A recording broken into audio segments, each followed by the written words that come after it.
হচ্ছে যে আগেও যেরকম শ্রমিকরা রমজান মাসের শেষের দিকে এসে বোনাস পাওয়ার জন্য, মানে একটা মাসের বেসিক পাওয়ার জন্য লড়াই করত, কিন্তু আইনে ছিল, কিন্তু আইন কার্যকরী করত না মালিকরা। লড়াই করে তারপরে আইনটা কার্যকরী করতে হতো, এমনকি প্রাণও দিতে হতো, গুলিও খেতে হতো। এমন কৌশলও অর্জন করত মালিকরা যে ঠিক আগে আগে যার 1 বছর পূর্ণ হয় নাই তাকে তো দিবেই না, যার 1 বছরের বেশি পূর্ণ হয়ে গেছে, যাকে বেশি বোনাস দিতে হবে বা দিতেই হবে, তাকে বরখাস্ত করে দিতে। এইসব কৌশল মালিকদের আমাদের জানা আছে। সেই জন্যই এই কৌশলের কাছে সরকার নতি স্বীকার করবে কিনা এবং সরকার মালিকদের বন্ধু হবে না 40 লক্ষ শ্রমিকদের বন্ধু হবে, সেই প্রশ্ন রেখেই আমাদের আজকের আলোচনা। আমাদের একটা দুর্বলতা আছে, সেটা হলো আমরা 40 লক্ষ গার্মেন্টস শ্রমিক ঐক্যবদ্ধ নই। আজকের মিটিংয়েই দেখেন একই দাবিতে 3টা মিটিং হচ্ছে, একই কিন্তু দাবি।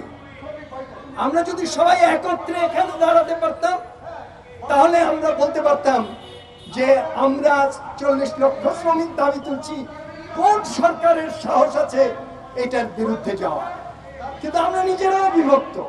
কিন্তু মজা হচ্ছে এইটা যে আমাদের দাবি কিন্তু এক, দাবি কিন্তু এক। তাহলে আমাদের উচিত প্রথম কাজ এই মিটিং এর পর যারা অন্যেরা একই দাবিতে আন্দোলন করছে তাদের নেতৃবৃন্দের কাছে যাওয়া, যে তাদেরকে বলা যে কারখানায় কারখানায় গিয়ে একই দাবি, আমার দাবি আপনার দাবি, আপনি শ্রমিক জোট করেন, আপনি আওয়ামী লীগ পন্থী, আপনি বিএনপি পন্থী, আমি কমিউনিস্ট পার্টি পন্থী, সেইটা বিচারের দরকার নাই। দরকার করেন যে আমরা শ্রমিক এবং আমাদের শ্রমিকদের দাবিতে আমরা এই দুটো দাবি আমাদের, একটা হলো 20 রমজানের আগে বোনাসটা আমাদের ফেস্টিভ্যাল বোনাস যেটাকে বলে সেটা আমাদেরকে দিয়ে দিবেন, এটা আপনার দিতে হবেই।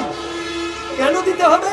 কারণ এটা আপনি নিজেই আইন করেছেন, এটা আওয়ামী লীগও আইন করেছে, বিএনপিও আইন করেছে, অন্তর্বর্তীকালীন সরকার ইউনূসও আইন করেছে। সুতরাং আপনারা মালিকরা একমত, সুতরাং আমরা শ্রমিকরাও একমত, অতএব এটা দিয়ে দেন। মালিক শ্রমিক উভয় একমত, এরকম একটা দাবি নিয়ে লড়াই কেন করতে হবে?